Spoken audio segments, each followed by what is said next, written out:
Padasariဆိုတာအဝမကတ်တဲ့လူလို့အဓိပ္ပာယ်ရတယ်ယူသွတ်သွားတာဒီပေသက်အလုံးသိပဒါစာရီအကြောင်းဟောတာဝတိမြို့မှာအလွန်မှချမ်းသာကြွယ်ဝတဲ့တတိတူရဲ့သမီးသူမှမောင်လေးတစ်ယောက်လည်းရှိတယ်ဒါအချိန်တန်ရွယ်ရောက်တဲ့အခါကျတော့မိဘတွေကနော်အမျိုးတို့တတိသားတစ်ယောက်နဲ့ပေးစားဖို့ကြိုးစားကြတာအဲ့လိုကြိုးစားတဲ့အချိန်မှာသူကအိမ်ကကျွန်တစ်ယောက်နဲ့သူကရီငန်းနေပြီးသားမိဘတွေမသိအောင်အဲ့ဒီခါကအိန္ဒိယမှာဇက်မြင့်ဇက်နှိမ့်ဆိုတာအလွန်တရာမှပြင်းပြင်းထန်ထန်ဖွဲ့ခြားတာတော့ကျွန်ဆိုတာကိုဒီအိမ်ကလူကတတ်ချင်ရင်တတ်လို့ရတယ်ဟုတ်လားအလောက်ထိအဆင့်အတန်းချင်းကပွာတယ်တပိတတို့တည်တဲ့အတိုင်းပဲနောက်တော့နော်မိဘပေးထားတဲ့လူမယူနိုင်ဘူးဆိုတာသူ့စိတ်ထဲမှာဆုံးဖြတ်ချက်ကြတဲ့အတွက်ကြောင့်ဒီကျွန်နဲ့ပြေးကြတာပေါ့နော်ဝေးကြီးတနေရာကိုရောက်အောင်ပြေးကြတာအနီးနားမှာရှိလို့ရှိရင်လည်းဒါအသက်ခံရနိုင်အဲ့ဒါနဲ့နော်ကိုယ်ဝင်ရလာတဲ့အခါမှာမိမသားတို့ရဲ့ထုံးစံ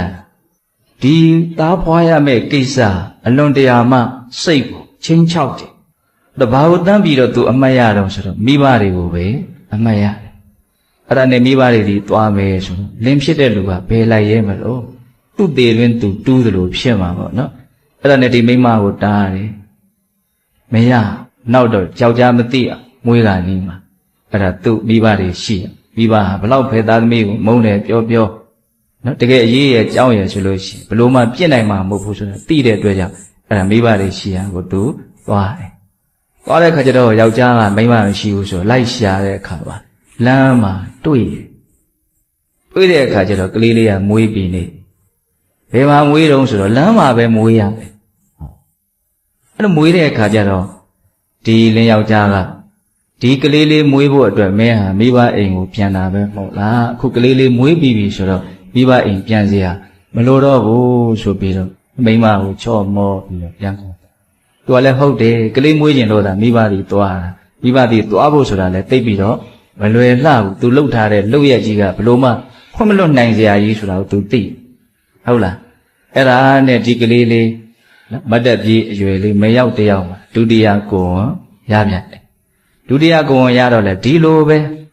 အမေကိုပဲအမှတ်ရတယ်ပထမကလေးမွေးပြီးတဲ့ကစားသူအများကြီးနားလေသွားပြီဘဝရဲ့အကြောင်းဟုတ်လားအဲ့တော့မေကိုပဲအမှတ်ရတယ်မအေးဒီပဲသွားပြီးတော့မွေးမယ်ယောက်ျားတားတယ်မရဘူးတားတယ်မရဘူးအဲ့ဒါနောက်ကြတော့မွေးကန်ဒီလိုပဲပထမအချိန်ကလို့သူသွားတယ်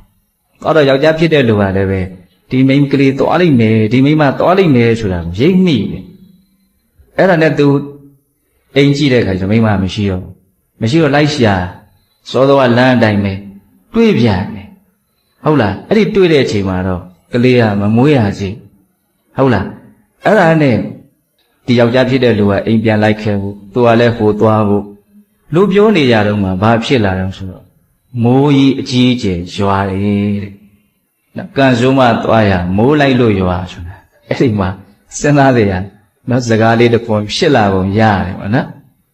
အဲ့ဒါနဲ့ဒီလင်ယောက်ျားဖြစ်တဲ့လူကနော်ပြန်ဖို့ပြန်လိုက်ဖို့ပြောနေတော့မိုးကရွာတဲ့ခါကျမိုးလွတ်ရနေရလေးမှာမိုးခိုကြရင်းနဲ့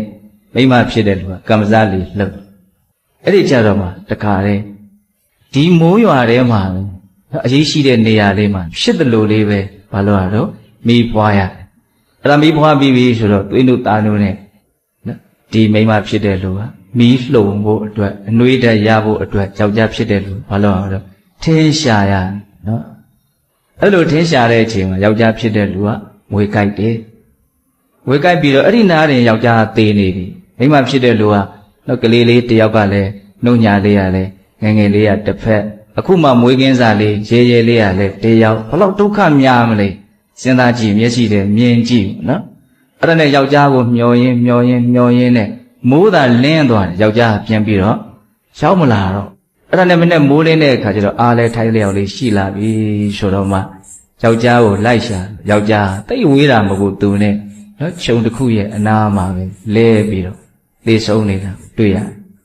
အဲ့ဒါနဲ့ဘာလို့တုံဆိုတော့သူ့မှာအားကိုးရတယ်မရှိတော့ဘူးဆိုတော့မျက်ရည်ရှူရွှဲတဲ့မျက်နှာနဲ့မိဘတွေသွားမယ်ဆိုတော့မိဘတွေသွားတဲ့အခါကျတော့နော် ယင်းနေ့ကမိုးကတီးထန်စွာရွာထားတော့ဒီတောင်ကြချောင်းလေးကိုသူတို့ဖြတ်ရဟုတ်လားအဲ့ဒီတောင်ကြချောင်းကိုဖြတ်ရမယ်ဆိုတော့အရင်ကြီးနဲ့တာတော့မဟုတ်ဘူးဒါပေမဲ့ရေကခစောင်းလောက်တော့တန်တန်စီးနေသို့တော့ခုမှမိမွားပြီးကြတာတွေ့လို့တန်လို့ဒီကလေး2ယောက်လုံးကိုတော့သူယူပြီးတော့ဟိုဘက်ကန်းကိုရအောင်မသွားနိုင်တော့တာအကြီးလေးကိုနားစကားလေးနားမလဲတလေအရွယ်လေးပဲအဲ့ဒါတာဒီနာနေရဲ့နောက်တစ်ခေါက်အမေလာခေါ်မယ်ဒီကလေးလေးကိုအရင်ပို့လိုက်အောင်မယ်ဆိုပြီးတော့အဲ့ဒီချောင်းရည်လေးတဲ့ဟားဆောင်လောင်းရှိတဲ့ချောင်းရည်လေးဖြတ်သွားပြီးဟိုဘက်ကန်းကိုသူပို့အဲ့တော့ဟိုဘက်ကန်းကိုကလေးကိုတခါလေတိတ်ရွက်ကလေးတွေဗာလေးတွေခူးပြီးတာလာချထားခဲ့တိတ်ထားခဲ့ရေရန်တွေကလည်းစူးနေဒီကလေးကိုသူစိတ်မချဘူး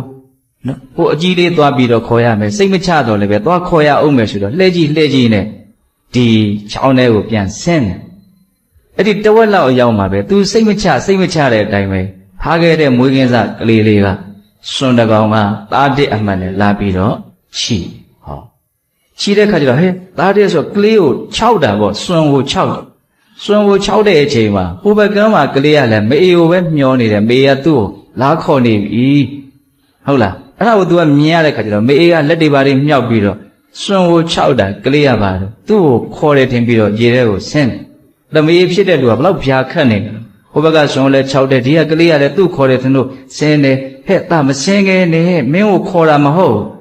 အဲ့လိုပြောတဲ့အတန်လဲဟိုကဘာမှနားမလဲဘူးတခါတည်းဆင်းချလိုက်တော့ခစောင်းလောက်ရှိတဲ့ရေကကလေးအတွက်တော့ကောင်းနှစ်သက်ဖို့လုံလောက်တယ်ပေါ့နော်တခါတည်းရေကြီးနဲ့မျောပါသွားတယ်